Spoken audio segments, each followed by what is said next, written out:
Primeiro vou mostrar no celular e depois no computador.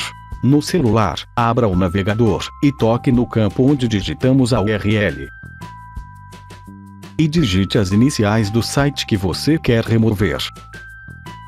Assim que aparecer os links, toque e segure alguns segundos, irá aparecer a opção Remover. Repita o mesmo procedimento para apagar todos os links que desejar.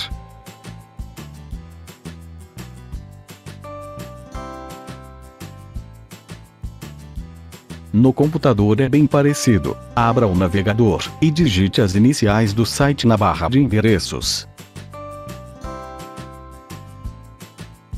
Assim que aparecer os links, use as teclas de seta do seu teclado para baixo, até chegar no link que deseja apagar.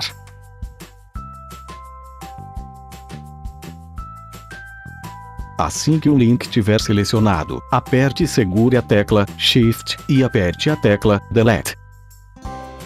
E repita este procedimento para remover todos os links.